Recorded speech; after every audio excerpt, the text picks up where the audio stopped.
Assalamualaikum warahmatullahi taala wabarakatuh.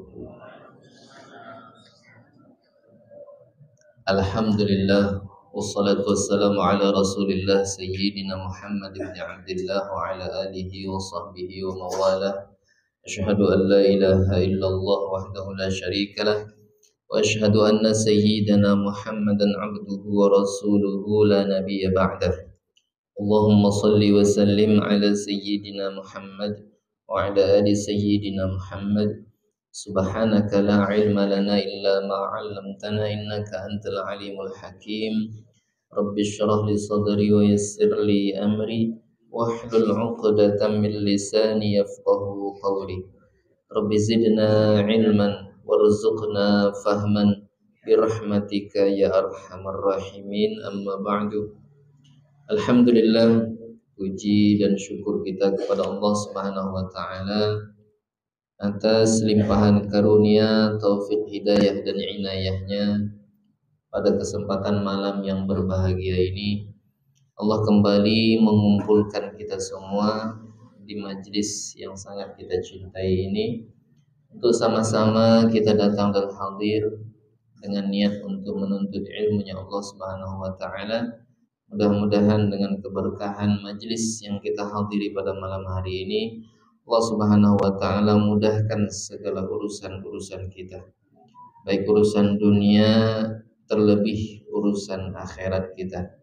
Mudah-mudahan dengan keberkahannya pula Allah berikan keistiqamahan kepada kita untuk senantiasa berbuat taat kepada Allah Subhanahu wa taala, istiqamah untuk mampu senantiasa meninggalkan perbuatan maksiat, dan istiqamah menuntut ilmunya sampai akhir daripada hayat kita. Amin ya rabbal alamin. Hadirin wal hadirat, jamaah sekalian yang dirahmati Allah Subhanahu wa taala, sebelum kami sampaikan kajian kita, lanjutan daripada kajian yang terakhir, menjelaskan tentang bab najis, yaitu perkara-perkara atau kaifiyah, tata cara untuk menghilangkan najis. Nah, sebelumnya kami ingin sampaikan Al-Habib Muhammad bin Alawi bin Abbas Al-Maliki Al-Hasani, ada foto itu paling pojok atas. Itu Said Muhammad bin Alawi bin Abbas Al-Maliki, seorang ulama besar luar biasa kealimannya. Bahkan beliau digelar dengan seorang muhaddis, ahli di dalam ilmu hadis. Ada sebagian riwayat ulama yang mengatakan seseorang itu digelar muhaddis kalau udah hafalan hadisnya itu 200.000. Kalau orang disebut hafil, al-hafid, hafid Quran, berarti kan 30 juz. Ya, kalau baru 1 juz, 2 juz, juz amma belum hafiz. Ya. Jadi ma'rufnya al-hafid, ya, kalau misalkan siapa nama? Fulan, ujungnya ada al-hafid. Hafiz apa dulu? Kalau hafid Al-Quran berarti 30 juz. Tapi kalau hafidnya hafid hadis, berarti sekitar 200.000 hadis. Seperti mana Al-Hafid Syekh Ibnu Hajar, Al-Hafid Syekh Abdurrahman Jalaluddin As-Suyuti. Beliau sendiri yang bilang, kata beliau, "Law wajadtu aktsara min hadza la hafidtuhu." Beliau hafal 200.000 hadis. Kata Imam Abdurrahman Jalaluddin As-Suyuti, kalau saya jumpa hadis itu lebih dari 200.000, pasti saya hafal semua. Saking cerdasnya. Imam Ahmad ibn Hanbal itu hafal 1 juta hadis. 1 juta Pak ya, hafalan hadisnya. Itu kayak apa cerdasnya tuh. Ya. Kita Nah, jangan bilanglah kita. Nah, maka kadang suka nyalahkan, ya, yang hafalan hadisnya nol, suka kadang nyalahkan, menilai seorang ulama. Jadi yang ingin saya sampaikan, ucapan beliau, "Malam yahtamma bi amril muslimina falaysa minhum." Ya. Siapa orang yang tidak peduli dengan urusan sesama Islam, maka dia tidak termasuk golongan mereka. Paham tak maksudnya nih kira-kira? Apa tema yang mau saya sampaikan? Saudara-saudari kita di Palestina. Malam yahtamma bi amril muslimin falaysa minhum. Orang yang tidak ada sama sekali perhatiannya, prihatinnya, mau tahu kabarnya, bertanya tentang mereka, tidak peduli sama sekali. Ya, mereka lah, kita. Falaysa minhum. Maka orang tersebut tidak termasuk golongan mereka. Jadi Mbak, kalau paham dari apa yang disampaikan oleh beliau, sekalipun kita ini jauh tinggal di Indonesia, kita tidak pergi ke sana, bahkan ikut berperang bersama mereka, berjihad, tapi kita bisa termasuk golongan mereka mujahidin, asyuhada, kalau ada keprihatinan di dalam diri kita. Artinya kita tidak mengabaikan mereka begitu saja. Ada sesuatu yang besar yang bisa kita lakukan lebih daripada kalau kita langsung ke sana. Karena kalau kita langsung ke sana bisa jadi nyusahkan mereka. Enggak ada suah motif pistol tulak ke sana. Ya, mengalihi orang kan, ya, nyusahkan mereka. Megang pistol begini, ya, masih gemetaran lagi. Nengok orang yang besar-besar, nengok roket, senjata, peluru-peluru yang lewat siang malam, tidak bisa tidur, ya, tidak ada mental kita. Kalau mereka memang dari lahir udah biasa. Jadi apa yang lebih manfaat yang kita lakukan untuk mereka? Ini supaya kita ikut andil maksudnya. Karena pesan beliau wafat sekitar 2006. Sekitar 2006 beliau wafat. Jadi untuk saudara-saudari kita yang ada di Palestina, itu kita bisa ikut andil dengan cara doakan mereka, perhatian, sering bertanya tentang kabar. Jadi manfaatkanlah nih jawal kita nih, hatif, handphone kita, supaya kita tahu bagaimana keadaan mereka. Yang jelas doa selalu kita panjatkan, kapanpun, dimanapun kita doa, jangan lupa doakan mereka, saudara-saudari kita. Karena sebenarnya mereka ini wakil daripada orang Islam seluruh dunia. Yang mereka pertaruhkan itu tanah suci yang ketiga di atas muka bumi. Para nabi banyak diutus di Palestina. Nabi-nabi banyak yang diutus di Palestina. Dan terakhir nanti, ya, Nabi Shallallahu Alaihi Wasallam menyebutkan bahwa kiamat tidak akan pernah terjadi kecuali kalau sudah terjadi peperangan besar di sana. Nanti setelah itu akan dilantik, ada nanti Imam Mahdi, namanya Muhammad ibn Abdullah. Lalu beliau dilantik nanti di Mekah. Jadi mungkin sekarang kita nggak tahu, cuman ciri-ciri kalau memang betul-betul memang beliau sudah lahir, sudah ada, maka nanti akan dilantik.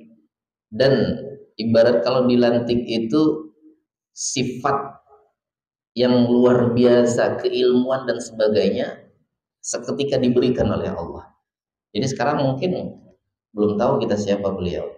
Yang jelas beliau, kata Nabi Shallallahu Alaihi Wasallam, dari turunanku.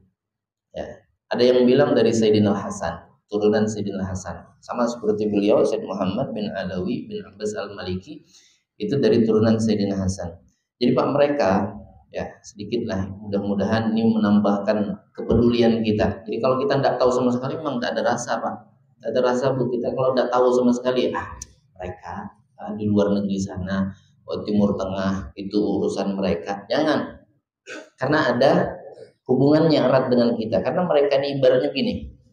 Kalau kita sering mendengar cerita tentang sahabat yang mereka berjuang, ikut berperang bersama Nabi kita Muhammad SAW, itu kan cerita dulu. Ya, ini sekarang Pak, saudara-saudari kita yang berjuang yang berjihad itu di zaman kita. Masa iya kita tidak ikut andil sama sekali? Tidak ikut, tidak tahu sama, ibaratnya bodo amat lah. Maka oleh sebab itu jangan sampai dalam hati kita demikian. Ya, ini bukan urusan mereka saja, tapi memang tempat itu sudah dijanjikan oleh Allah. Bayangkan di dalam Al-Quran itu disebutkan tentang Palestina ada 30%, Pak. Menceritakan tentang Palestina itu ada 30%. Isi kandungan 30 juz Al-Quran itu 30%-nya tentang Palestina. Jadi betul-betul nanti kalau sudah Imam Mahdi diutus, beliau cuma sekitar 6 atau 7 tahun, Pak. Di kepemimpinan Imam Mahdi itu udah orang Islam sudah makmur semua. Tidak ada lagi pertikaian, tidak ada lagi permusuhan, semua makmur, baik duniawiyahnya, amaliyahnya. Nah kalau sudah Imam Mahdi turun itu tidak bakal lama lagi kiamat. Ya, jadi di masa beliau itu sedekah tidak laku lagi, Pak. Orang kalau mau bersedekah bawa segepok emas, tok tok tok, assalamualaikum, waalaikumsalam, ini saya mau sedekah emas. Kata yang punya rumah yang diketok tadi, oh saya tidak nerima sedekah, punya saya juga banyak emas tuh di dapur. Jadi rumah saya banyak emas juga. Bayangkan di masa kepemimpinan Imam Mahdi. Nanti Islam ini akan mengalami kejayaan yang luar biasa sebelum hari kiamat. Itulah masa kepemimpinan Imam Mahdi, kurang lebih 6 atau 7 tahun. Jadi tidak lama setelah itu bakal terjadi lagi huru hara dan dajjal, Ya'juj Ma'juj dan sebagainya.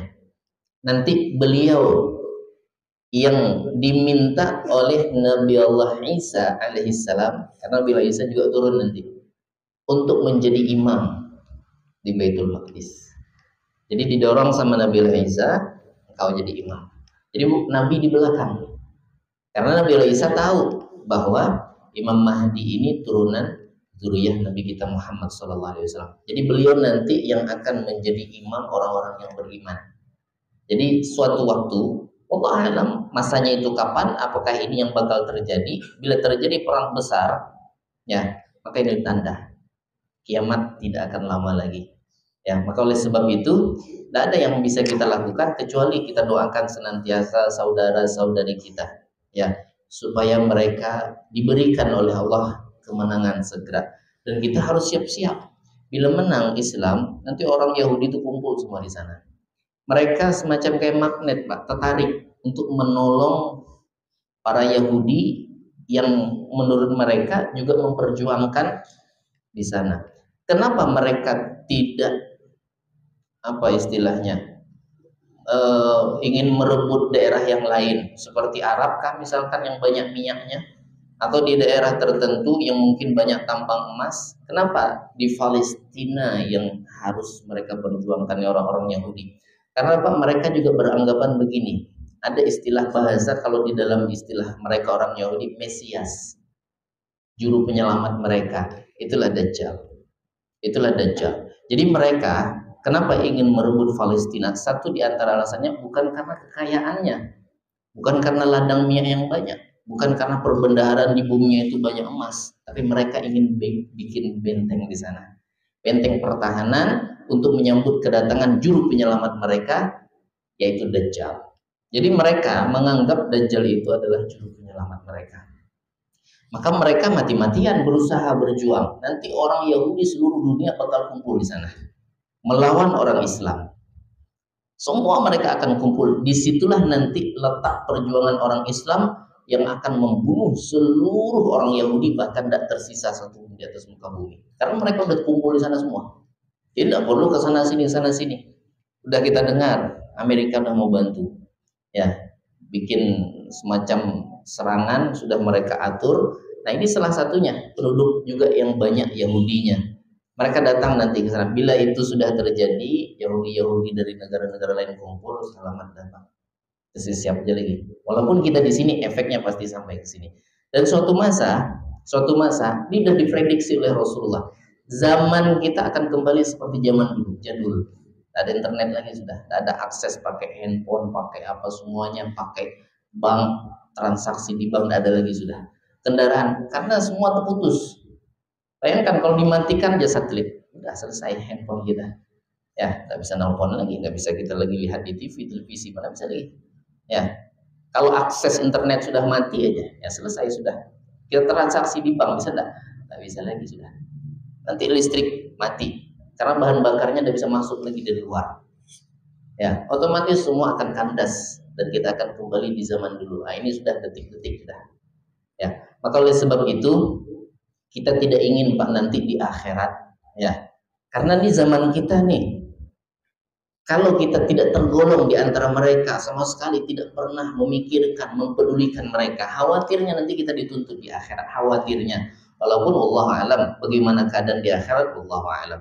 Yang jelas selagi kita mampu, walaupun hanya dengan doa, kita tidak mampu ke sana, ya kita tidak mampu berkorban, memperjuangkan dengan harta dan sebagainya, paling tidak doakan.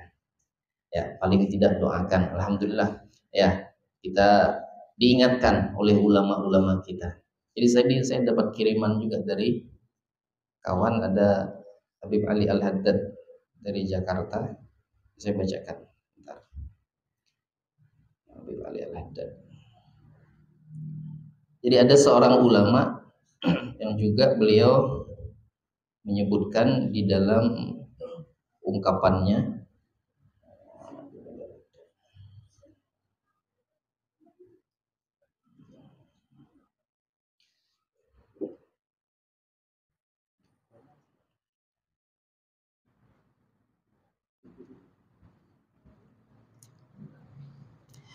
wa haditsu Abi Umamah qala Ahmad haddatsani Mahdi bin Ja'far Ar-Ramli sanna Dhamrah an Saybani wasmuhu Yahya bin Abi Umar an Umar bin Abdullah Al-Hadrami an Abi Umamah qala Rasulullah sallallahu alaihi wasallam la tazalu ta'ifatun min ummati 'ala dini zahirina li'aduwihim qahirina la yadurruhum man khalafum illa ma asabahum min man li'awai hatta ya'tiyahum amrullahi wa hum kadzalik qalu ya Rasulullah wa ainahum qala baitil maqdis wa aknafu baitil maqdis. Apa artinya? Seorang ulama, Al-Imam Ahmad, telah meriwayatkan dari musnad beliau dari Imam Mahdi bin Ja'far Ar-Ramli dari Dhamrah. Imam Ad-Dhamrah ini namanya Imam Yahya ibn Abi Amr. Dari Amr bin Abdullah, beliau ini seorang ulama dari Hadramut. Dari Umamah bahwa Rasulullah sallallahu alaihi wasallam bersabda. Apa kata Nabi sallallahu alaihi wasallam? Sekelompok orang dari umatku akan terus menzahirkan agama, mensyiarkan agama. Sekelompok orang dari umatku, mereka gagah perkasa di hadapan para musuh mereka. Tidak ada yang dapat mencelakai mereka kecuali apa yang menimpa dari sikap para musuh dan sekutunya. Mereka akan terus dalam keadaan tersebut hingga datang kepada mereka janji Allah. Apa janji Allah? Para sahabat bertanya, wahai Rasulullah, di mana mereka berada? Ini orang-orang yang gagah, yang terus mensyiarkan agama, menzahirkan agama. Orang-orangnya di mana? Kata Nabi Sallallahu Alaihi Wasallam, di Baitul Maqdis dan sekeliling Baitul Maqdis. Jawab Rasulullah Sallallahu Alaihi Wasallam. Jadi memang ada nanti ya para mujahid yang mereka tidak kenal takut. Jadi satu yang memotivasi mereka. Kenapa mereka para mujahid ini sangat luar biasa, berani, gagah untuk membela agama Allah. Satu, janji Allah, ketika mereka meninggal di medan perang untuk menegakkan agama Allah, mati memusuhi orang kafir, maka mereka syahid. Orang yang mati syahid tidak ada barzakh, tidak dalam kubur. Jadi ruhnya tidak dikembalikan ke kubur.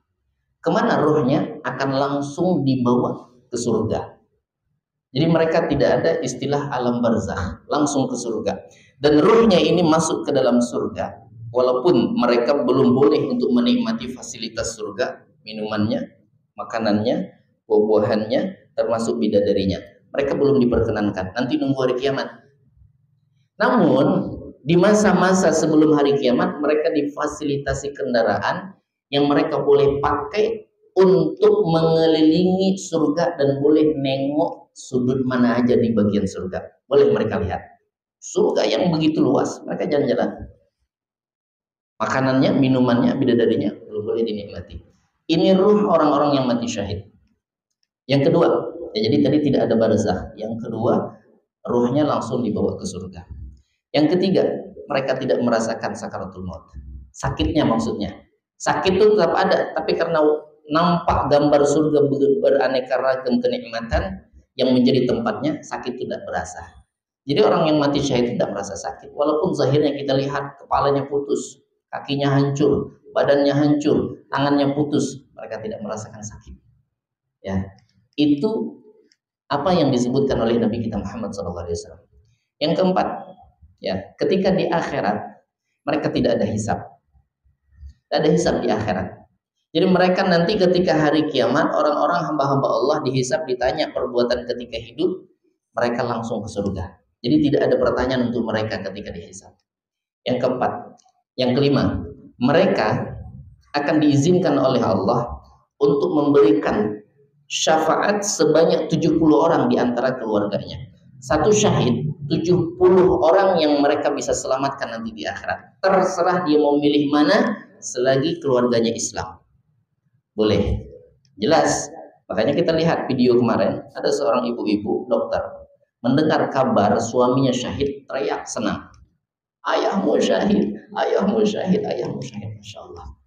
Mereka bukan sedih, mereka bukan khawatir, mereka tidak takut. Justru itu yang mereka nantikan. Karena mereka tahu, satu saja di antara keluarga mereka yang syahid, habis semua, selesai, insya Allah selamat semua.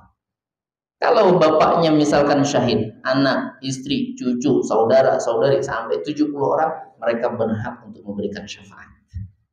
Jadi mereka berjuang, berjihad itu ya dengan semangat, ada takutnya.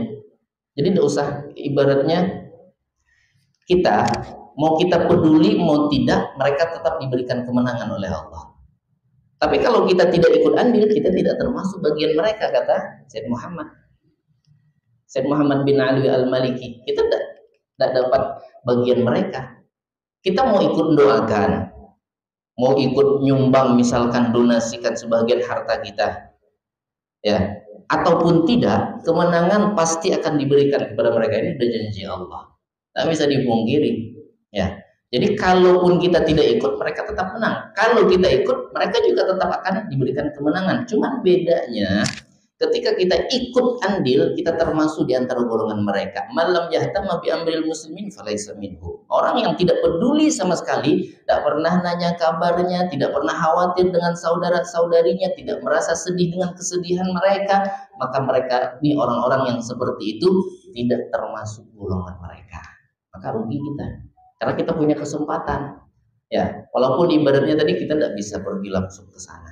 Kita tidak bisa melakukan banyak hal untuk mereka, apalagi untuk berjuang. Cukup doakan aja. Ada keprihatinan, mereka sedih, tinggal keluarganya. Ya, secara zahir mereka sedih, tapi dalam hati mereka bahagia dan senang. Karena itulah memang yang dicita-citakan mereka. Sudah ditanamkan semenjak kecil, sudah ditanamkan syahid. Ya, jadi mereka tidak khawatir. Bahkan pernikahan mereka ketika mereka menikah. Ini pengakuan salah seorang tentara. Kalau bahasa apa tuh, sniper, ya, menembak jitunya, itu ada mengaku bahwa mereka ketika berpisah dengan keluarga tidak ada masalah, tidak ada merasa khawatir, karena itu memang sudah perjanjian mereka. Nanti suatu saat kalau misalkan ada yang pergi lebih awal, bagaimana? Maka itu dan mereka sanggupi. Jadi ketika mereka keluarganya wafat, orang tuanya, anaknya, pasangannya, mereka tidak merasa sedih. Justru itu yang mereka inginkan. Jadi mereka seolah-olah di sana nih hanya menanti kapan giliran saya syahid, kapan giliran saya syahid, kapan giliran saya mati syahid. Wah, dan begitu seterusnya. Rugi kita, Pak. Seandainya kalau di sini mungkin kita punya mental kuat juga, cuman kan jauh kita, ya, jauh kita untuk pergi ke sana, ya repot kita. Masalah beras mahal dia ribut, apalagi ongkosnya ke Palestina pula, ya. Nah, jadi cukup yang kita mampu aja, yang kita mampu kita doakan saudara-saudari kita. Dan ini efeknya tadi seluruh alam, bukan hanya Palestina. Ributnya memang di sana, tapi efeknya semuanya. Oleh karena itu, nanti kita akhiri kajian kita ini, nanti terakhir kita baca suratul Fatihah. Kita berharap nih jangan sampai kita tidak ikut serta, minimal doakan. Berarti kan kita peduli, tapi dengan hati yang tulus. Kita doakan mereka itu bukan karena berharap hanya sekedar dimasukkan golongan, tidak. Memang berharap Allah kasih mereka kemenangan. Ya, bila sudah menang Pak, kita siap lagi. Maka persiapan nanti Dajjal turun, ya 40 hari, hari pertama sama dengan setahun, dan seluruh penjuru alam tidak ada yang tidak dimasuki oleh Dajjal laknatullah alaih, kecuali Mekah, Madinah. Pembelahan sampai nanti. Betulan Pak, betulan. Cuman Dajjal ini sedikit lah cerita. Mudah-mudahan kita juga ya punya semangat untuk menambah amal ibadah kita sebelum terjadinya ya hari di mana taubat kita tidak diterima. Jadi Dajjal ini memiliki kekuatan, ya tetap dia adalah hamba Allah. Artinya secara zahirnya dia punya kekuatan yang seluruh kekuatan-kekuatan magic, jin-jin ahli sihir itu di bawah Dajjal. Jadi yang bikin orang itu tertarik nanti, jadi bukan berarti masuk ke pelosok sampai ke hutan sana Dajjal, enggak. Misalkan di Tembilahan, cuman dapat kabar orang-orang pelosok itu ada seseorang yang hebat. Gambaran sedikit, ada orang 20 tahun tidak bisa jalan, jumpa seseorang cuman diusap langsung jalan.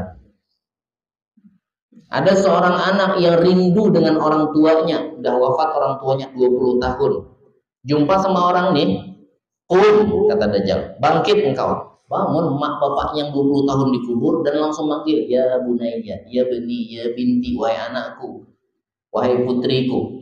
Kayak apa tuh kira-kira yang melihat hal yang semacam itu? Tandus kemarau sampai berbulan-bulan bahkan bertahun, hujan, kata nih makhluk, hujan langsung. Ayo coba, kalau nggak kuat iman, kalau nggak ngikut, mantap lah memang ya. Maka hanya orang-orang yang betul-betul beriman di masa itu yang tidak ikut. Dan bila berjumpa dengan makhluk ini pilihannya cuma dua. Kalau tidak mati, ikut. Sebab bila menentang, tidak mau ikut, dibunuh. Kalau jumpa sama Dajjal, makanya kalau udah keluar Dajjal, perempuan pertama, perempuan kita, istri kita, anak perempuan kita, kurung di rumah, ikat. Yang sampai mereka keluar, karena mudah terpengaruh. Coba bayangkan tadi, yang misalkan tidak berjodoh, ya, tiba-tiba Dajjal langsung 5 laki yang melamar. Ayo, kalau nggak ada nunduk-nunduk, ya, penyakit bertahun-tahun tidak sembuh-sembuh, datang nih makhluk, langsung diusap sembuh. Karena kekuatan sihirnya itu luar biasa. Nah ini yang bikin, jadi yang di pelosok di ujung hutan itu keluar semua. Itu daya tarik yang kuat. Jadi semua daripada penjuru dunia ini kena efek dan dimasuki oleh Dajjal laknatullah alaih. Nanti turun Nabi Isa. Nah, itulah nanti terbunuhnya di sana, di Palestina. Ya, di Palestina itu Dajjal. Jadi masanya cuma 40 hari. Jadi tidak lama Pak. Imam Mahdi berkuasa di masa yang paling aman, damai, tentram, orang-orang Islam sukses semuanya, tidak ada yang melarat, tidak ada yang miskin. Itu kurang lebih 6 atau 7 tahun. Dajjal 40 hari. Nah, kalau udah Dajjal udah turun dah, kita tinggal nunggu masa aja lagi. Allah alam apakah kita nih nemui masa itu? Yang jelas kita senantiasa minta perlindungan kepada Allah. Kalaupun memang iya, itu takdir kita sudah hidup di akhir zaman. Kita tidak bisa dipungkiri, memang hidup di akhir zaman. Di zaman Rasulullah dunia ini udah umurnya macam kayak nenek-nenek. Jadi wajar 1400 tahun kurang lebih yang silam itu ketika Rasulullah melihat ada perempuan tua ketika beliau Isra dan Mi'raj, nanya sama malaikat Jibril, itu perempuan siapa? Itu perempuan ibarat umur dunia, kata malaikat Jibril. Jadi umur dunia di masa Rasulullah udah seperti umpama perempuan tua atau nenek-nenek. Apalagi sekarang udah mati nenek itu. Ya, jadi memang sudah di penghujung kita nih hidup. Maka oleh sebab itu bentengi kita, bentengi keluarga kita dengan keimanan, dengan ketakwaan, terus meneruslah kita menuntut ilmu, ya senantiasa kita hadir di majelis ilmu, karena di tempat yang seperti inilah kita bisa menambah keimanan, ya menghidupkan hati kita. Kalau kita mohon maaf ya tidak duduk di majelis ilmu dan membahas tentang ilmu, mati hati kita. susah untuk menerima nasihat. Maka dengan kita sebab duduk di tempat-tempat yang seperti ini, insya Allah hati kita tuh lembut, hati kita dihidupkan oleh Allah Subhanahu Wa Taala. Mau tidak mau, kiamat pasti akan terjadi. Ya, akhir daripada dunia ini pasti akan ada. Jadi ketika dunia itu berakhir, selesailah perjuangan kita semua, maka kita tinggal menerima hasil. Apa yang harus kita dapatkan? Ya tentunya berharap keselamatan semuanya. Tidak ada yang mau celaka, semua mau selamat. Maka oleh sebab itu, nanti setelah hari kiamat, bumi ini kosong 40 tahun, bangkit kita 50.000 tahun kita baru dihisab. Dan sebagian ulama menyebutkan mahsyar itu adalah bumi Palestina sekarang. Itu mahsyar, tempat kita kumpul nanti. Ya, jadi seluruh hamba Allah dari zaman Nabi Adam alaihissalam sampai manusia terakhir nanti dikumpulkan di mahsyar, tempatnya di Baitul Maqdis di Palestina. Itu menurut sebagian, walaupun sebagian ulama berpendapat bukan. Ya, tapi ada sebagian pendapat ulama yang mengatakan nah, disitulah nanti kita akan berkumpul. Oleh sebab itu, ya tidak ada yang kita inginkan dan kita harapkan kepada Allah Subhanahu Wa Taala melainkan keselamatan. Dan kita berharap nih saudara-saudari kita yang berjuang, yang mungkin mereka tidak bisa tidur, mereka kesusahan untuk makan, tidak dapat air untuk minum, tidak ada penerangan di malam hari, ya mereka kehilangan orang tua, kehilangan anaknya, kehilangan saudara-saudarinya, kehilangan pasangannya. Kita doakan mudah-mudahan dengan sebab seperti itu Allah balas dengan balasan yang jauh lebih banyak dan mereka diberikan kesabaran oleh Allah, kuat mereka menghadapi hal yang semacam itu, dan kita berharap yang ikut andil mendoakan termasuk golongan mereka nanti di akhirat kumpul bersama mereka orang-orang yang mati syahid masuk surga kita semua tanpa hisab. Amin ya rabbal alamin. Hadirin wal hadirat jemaah sekalian yang dirahmati Allah Subhanahu wa taala, kita lanjutkan kajian kita. Kayak ada semangat lagi ngaji nih. Ya, lanjutkan bahasannya.